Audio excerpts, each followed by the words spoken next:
Hey, so quick question for you. When someone mentions your business name, what's the first thing they think of?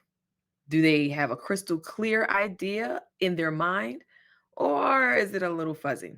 Let's talk about it when we return. Hello, our mompreneurs. Welcome back to another episode of the Making of a Mompreneur Show. I am your host, Rasheeda Green, the CEO and founder of Get Right Coaching, the creator of the Digi Mompreneur Academy, and the host of this wonderful show, The Making of a Mompreneur Show, and community, the Mompreneur HQ on Facebook. If you're not a part of the group, go ahead and join the group. And if you are not following us, go ahead and just subscribe. Come on now. You can do your regular like, comment, subscribe. And of course, if you know a business bestie who can use this information to grow their business, go ahead and tag them on this episode. Share it with them. All right. And with the Mompreneur HQ coaching, all the things that we do, we like to be able to help moms who are determined to find time, money, and location freedom to get just that. And we do that through content, community, courses, and of course, the Digi Mompreneur Academy. So if you are joining us live, make sure you put hashtag live in the comments. If you're watching us from watching the replay, go ahead and put hashtag replay and let us know where you're tuning in from. We'd like to know how far and wide the reach is of the Mompreneur HQ.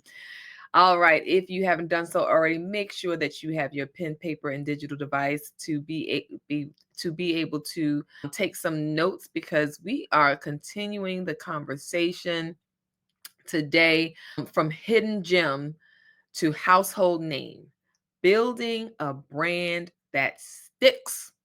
So we'll give you some real life examples. We'll give you some tips on how you can do just that. But you got to stick around to find out more about it. So here at the Mompreneur HQ, we keep it real about building businesses while juggling motherhood, messy schedules, and the $1 million ideas, right? Because we have many of them. Today, we're diving into a topic that's bigger than your website colors or a cute little logo. We're talking about branding and what it really means and why it matters and how it can completely change your business. And listen, this is such a perfect setup for our upcoming Mompreneurs Marketing and Mocktails, our content creation edition, happening on September 13th, 2025.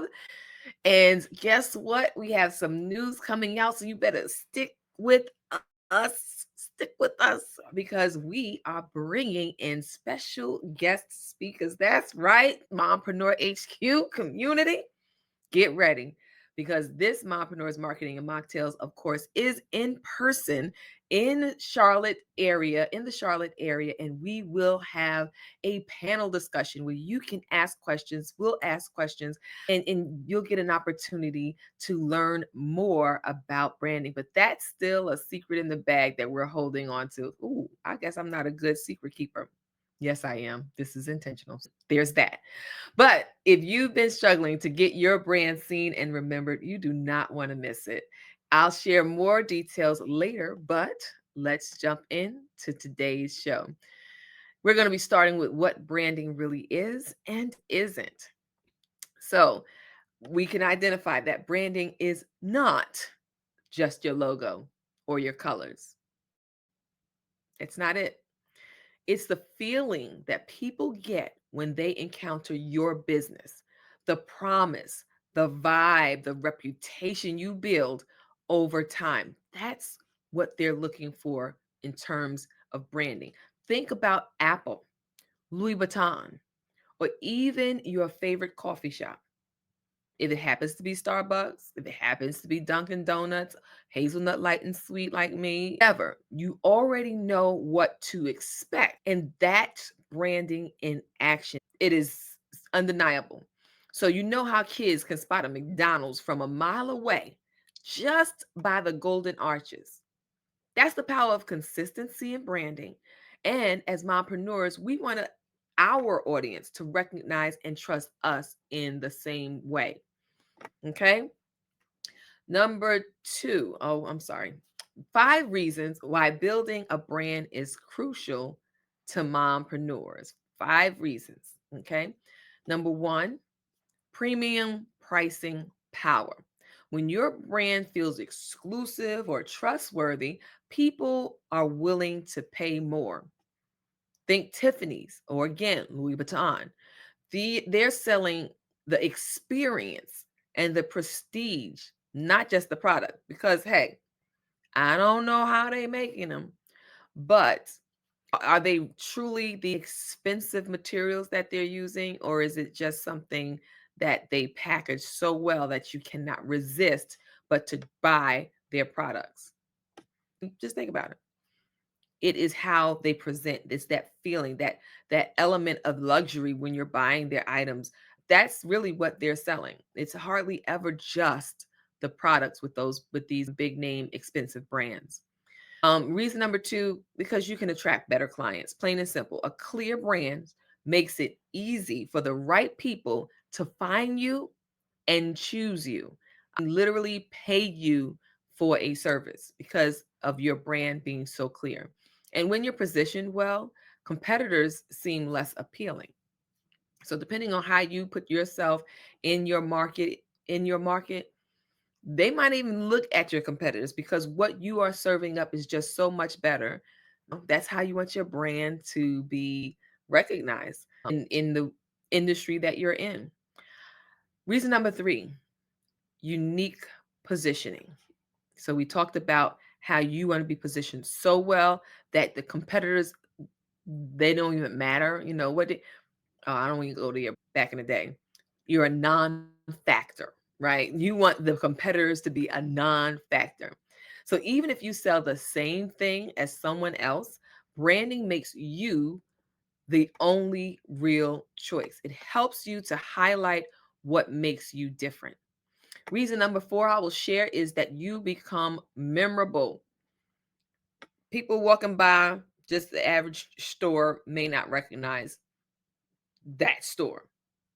But if they have something in the window that catches their eye, they may not remember the store, but they may remember what was in the window of the store when they go to tell their friends, "Oh, I can't remember the store, but there was this cute pink bag in the window." So they may remember the thing in the store, but you want to be the store that they remember. "Oh my gosh, I walked past this store. It had this cute bag in the window.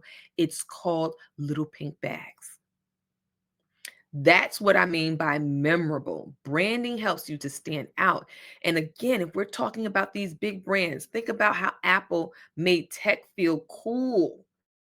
They came out with these sleek phones and made tech feel so aspirational. I really want an Apple. I want an Apple laptop. I want an Apple phone. I want Apple earbuds. And all of these things are expensive, not because they're the best products out there. Ask a Android phone owner because Apple is not the best product out there. But anyway, I digress. No need to get no little tats with tits and tats with the audience over on Android versus Apple. We're going to keep this about branding. And moving on, consistency is key. Your brand should feel like you every time. And reason number five, out of my 5 reasons why building a brand is crucial for mom entrepreneurs, is that you have motivated and loyal teams.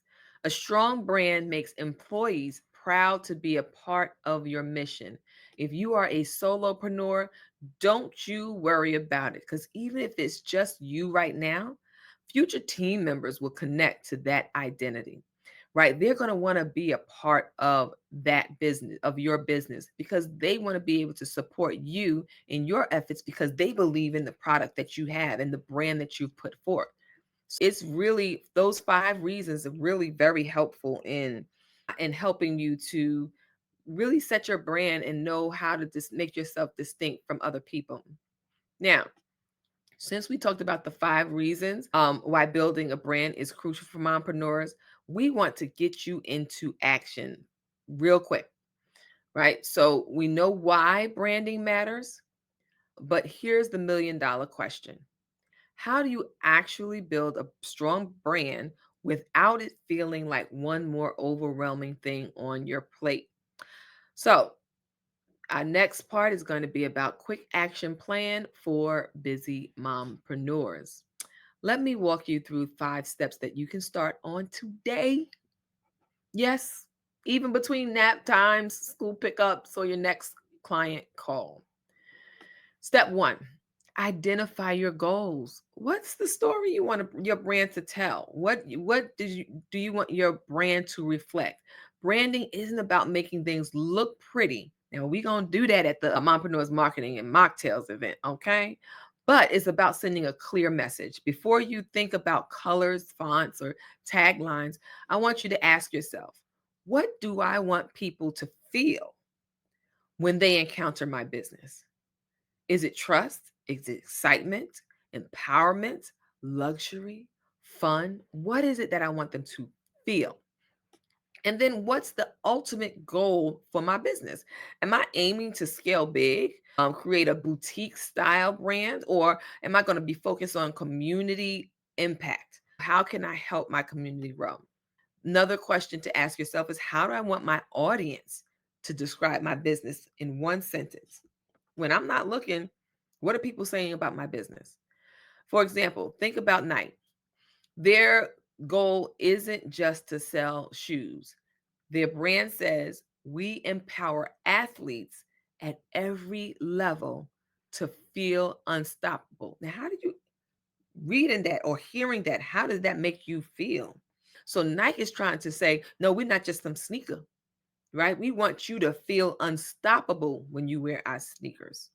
Maybe you're a virtual assistant for some busy CEOs. Your goal might be to create a brand that screams peace of mind and professionalism. So your clients instantly feel like their business is in good hands because this girl right here, she is going to bring me peace of mind because I'm going to be able to give my workload to her and she's going to take care of it to the best of her ability with professionalism. So that is something that you want people to get from you if that's your goal. So I want you to take one mini action step, and that is to write one sentence that sums up the vibe or the promise you want your brand to communicate. And when you're done with that, drop that one sentence in the comments so that we can read how you want your business to impact your audience. Okay. That's just a quick action step that you can do right here while we're on the live. If you happen to catch the replay, you can pause it and just go ahead and take your pencil and paper or digital device. That's why I told you to get this at the beginning of the show. Come on, get with me now. Come on, keep up. Write one sentence that sums up the vibe or the promise of that you want your brand to communicate. Okay. So next, we're going to talk about defining your audience. Who are you really talking to? Now, brand confusion often happens when you try to appeal to everyone. I know about that. Spoiler alert, you're not for everyone. And that's a good thing. It really is. You're unique. Your brand brings something special to the table. And so it's okay that you don't reach everyone. So ask yourself, who do I want to attract the most? I want you to be specific.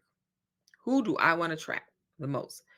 For me, I might ask moms starting their first business, women juggling full-time work and the side hustle, corporate dropouts who are ready for freedom. These are real questions. My team has asked these questions at one time or another. Who is it that we're looking to attract?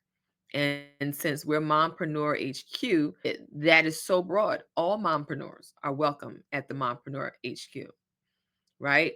But when we're doing marketing, who is it that we're reaching out to? Who is it that we want to catch this vibe that we're throwing? Those are questions that you can ask yourself.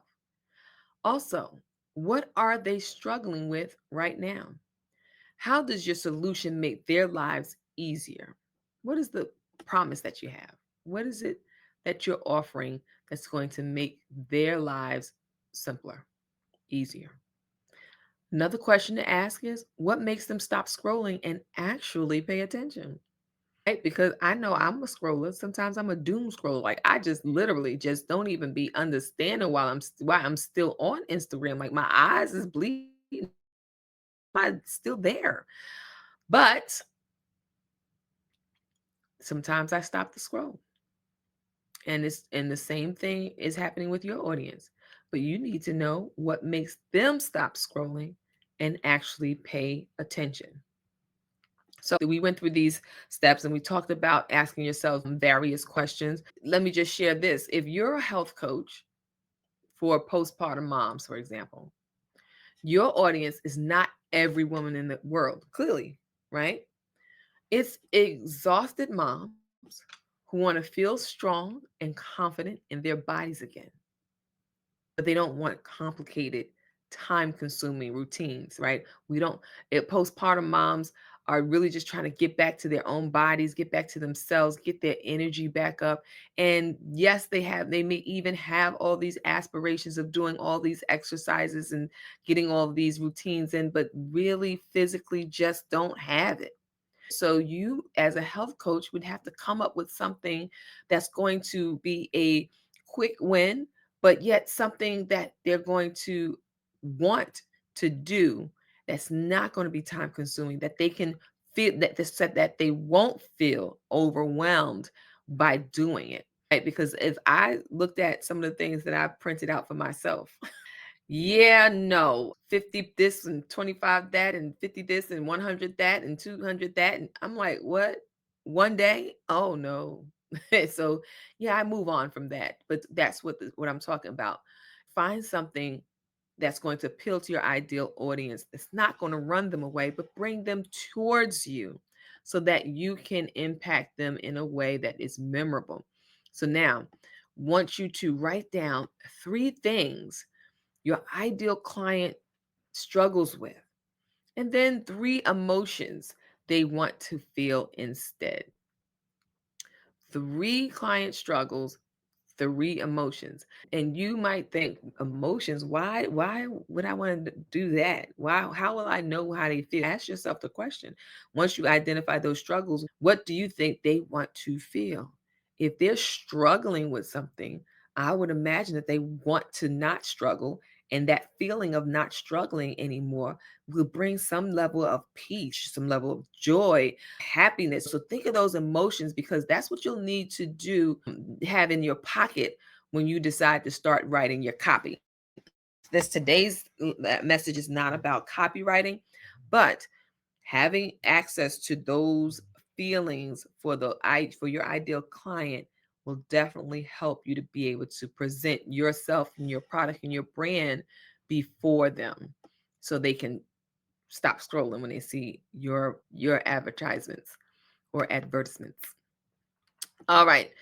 Another thing we want to talk about in this quick action plan for busy mompreneurs is to think about clarifying what makes you different. Right? This is your USP, your unique selling proposition, the thing that makes someone choose you over someone else selling the same exact thing. What is your unique selling proposition? There may be 2 people selling the same macaroni and cheese. Actually, I don't think that's even possible. So let's not even use that as an example. There may be 2 people selling the same exact shoe, but something is distinctive about that, the way they do that shoe. You know what? Just think about how back in the day, for me, no frills. We used to have no frill cereal, which is now called the store brand cereal. Sometimes you can tell that there is a mock up of the real thing, and sometimes you can't. Want to know why? Because of licensing. We call that in digital world PLR, private label rights, where these same companies like Kellogg's and these other companies, General Mills, they actually sell the same cereal to stores so that the stores can put their name on it and sell it. And you would think that's silly. Why would they sell their their $5 box of cereal to a store so they can put their store brand on it and sell it for $3? Because they're getting paid either way. Simply put. Some They're getting paid either way. And there might be some people who won't buy it because it's $5, but they'll buy this other brand for $3, and only to find out that it's the same cereal. But That's the point about unique selling proposition. It's the same cereal, but because it's the store brand, the thought of it is that what people feel about the store brand cereal might be different from the brand name cereal. Because it's General Mills, because it's Kellogg's, I'm going to buy this cereal because I trust this cereal. On the store brands, I don't know so much, right? So people have different feelings about name brands, and it's all the same thing.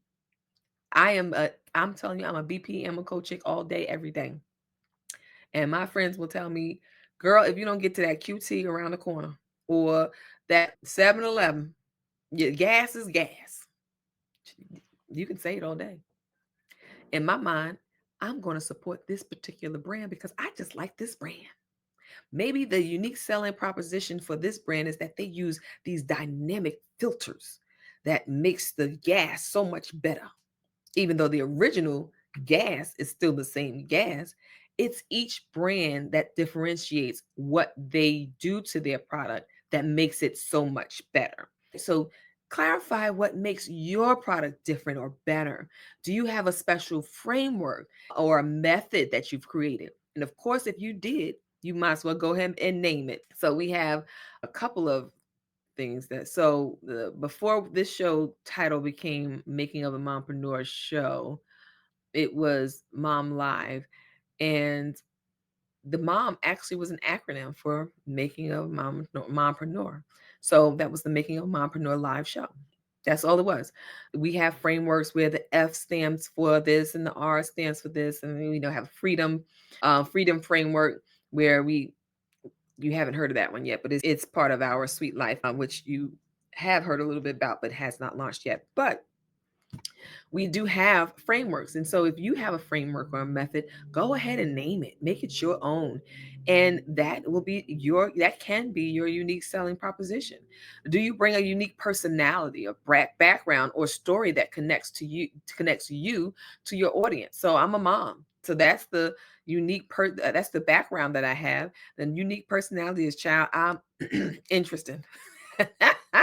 Right? Because I like to do 572 different jobs at the same time and then ask myself at the end of the day how I was able to do it all and then realize I dropped a couple of balls at the end of the day. It's just, yeah, that's what I'm bringing to the table. That's what I'm bringing to the table. And there is somebody out there who was quirky in that way, just like me, who was saying, girl, I hear you. Because that might be what attracted you to this community, right? It could be a story that connects you. And so one of my stories could be that I'm a preacher's kid, right? Oh, we PKs, we can unite. That's one of the things that might highlight. It could be that I was a stay-at-home mom for almost 10 years. It could be that I'm stay-at-home mom who jumped back into corporate and it's like, yeah, girl, I understand because I had to go back to work too, and this, that, and other thing, whatever it is. There's so many different things when creating a unique selling proposition that can connect you to your ideal client. And you just have to go in and think about exactly what that is. And when you're thinking about that, are you solving a problem in a simpler or more accessible way than others? Because simplicity can actually be a drive or a scroll stopping event. When somebody can see how simple that you're doing something can be. And that's another thing that we'll be talking about in the near future with our Sweet Life is that we can get these digital products done in a more simple fashion and get these businesses up and running in a more simple fashion. So let's think about that. How are you solving a problem? And if you're doing it simpler, that can be a USP, a way that you can stand out in front of your audience. Lots of people teach social media strategy, plenty of them. You can scroll and see once, and Google is so good that once you click on one thing and the algorithms as they are, they're going to keep showing you the same thing. If you say one or bookmark one thing, they're going to keep showing you stuff in that same vein. But maybe you teach it in a 10-minute power blocks from busy moms. That's your differentiator. And I'm telling you, I'm mentioning that because, hey, I've been working on some stuff. Me trying to blow up because we have our 5th year business anniversary coming up. It's going to be on and popping, y'all. So, anyway, staying focused, I want you to finish this sentence. Unlike others who do fill in the blank, I help my audience by fill in the blank. Okay. Unlike others who do XYZ, coaching, sales talks, or speaking on stage, whatever it is, I help my audience by doing and filling in, by filling in. Okay. Lastly, we have a couple more points I needed to make today, but I was really just chilling with my peoples today. So bear with me a little bit. I want you to create a simple visual identity and make it recognizable without overcomplicating it. So you don't need 10,000 rebrand. Don't even think about it. $10,000 rebrand is not needed to start. A few intentional, consistent visuals, they will really just go a long way. So for me, I have about 5 colors in my brand, but you can choose 2 to 3 brand colors that evoke the feeling that you want. So soft neutrals for calm and bright, bold colors for energy. That's why I have bright, bold colors: pink, gold, red, pink, gold, green, purple, and blue. Bright colors for me. I just love it. And then I want you to pick 1 or 2 easy to read fonts that you'll be able to use everywhere. I think mine is Montessori, and I can't remember the second one. That's what Canva's for. You just save your fonts and then know what to do as part of your brand. Anywho, decide on a simple style for your images, right? Are they clean and minimal, bright and fun, warm and cozy? What kind of images are you going to use to promote your brand? I want you to think about Starbucks. Whether you're in New York, Atlanta, Charlotte, you know what to expect when you walk up in the Starbucks. Your brand visuals should give the same, I know this feeling, online, right? You want to have that same familiarity. And when we're talking about these steps, I want you to choose one color, one font, one image style, and you'll use those consistently for the next 90 days. And why we want to find out if this is something you really want to commit to for your brand. See how people respond. It's sort of like a beta test for it. Okay. Then step 5, I just want you to be consistent. The secret sauce to making this all stick is to be consistent. And here's the truth: branding is like parenting. You don't just do it once, you have to show up again and again in the same way so people know what to expect. Show up regularly and on the platforms your audiences use the most. Keep your tone and your visuals the same so you're recognizable, and share the same core message over and over. Yes, even if it feels repetitive to you, it's what helps people to remember. So we've been talking about branding for a minute. We talked about a summer break and how you can run your business on a summer break, but we are really honing in on this branding part because it's part of what we're going to be moving forward to. And I talked about the sweet life. And imagine if Target suddenly started using luxury only messaging like Tiffany's one week and then went full discount store vibes the next. What y'all doing? Confusing, right? Don't do that to your audience. So I want you to pick that one simple way that you'll be consistent this month. And whether it's your Instagram grid style, your weekly email tone, or even just using the same intro line on your reels, go ahead and do something that you pick something that you're going to do consistently. Now, when you layer these 5 steps, your goals, your audience, your unique selling proposition, your visual identity, and your consistency, you start creating a brand experience. That's what makes people remember you, trust you, and eventually buy from you, even when they have 20 other options of people doing the same thing. And here's the best part: you don't have to figure this out alone. At our upcoming Mompreneurs Marketing and Mocktails Content Creation Edition on September 13th, we'll help you bring all of this together into actionable content that reflects your brand so you can show up confidently and consistently without the guesswork. And here's the thing: branding isn't just about how you look, it's also about how you show up online. So that's why at the event, on September 13th, we're focusing on the kind of content that keeps your brand top of mind without spending hours glued to your laptop. We're talking brunch vibes because we will be eating, because I like to eat. Content creation drops. That's right. We're going to have We're going to be in a studio that will have multiple backdrops so that you can pick and choose your brand, pick and choose which backdrop supports your brand, and you can just make some content there. We have some scheduled time for that. So make sure that if you are in the Charlotte area that you join us live. We will also have professional headshots done. So if you don't already have headshots, or if you just need more, you can have that done, as well as hands-on mini trainings, networking, and a panel discussion with special guests. Did I say that already? So we want to make sure that you leave with not just ideas, but actual branded content you can use immediately. Please, immediately. Did you hear me? Plus, did I mention we're gonna have swag bags? Yeah, girl, we got some bags and some goodies for you. Yes, we do. So to recap, branding is the heartbeat of your business. It's what makes people trust you, choose you, and stick with you. And when you build it intentionally, it opens doors for premium pricing, better clients, and even stronger team on culture.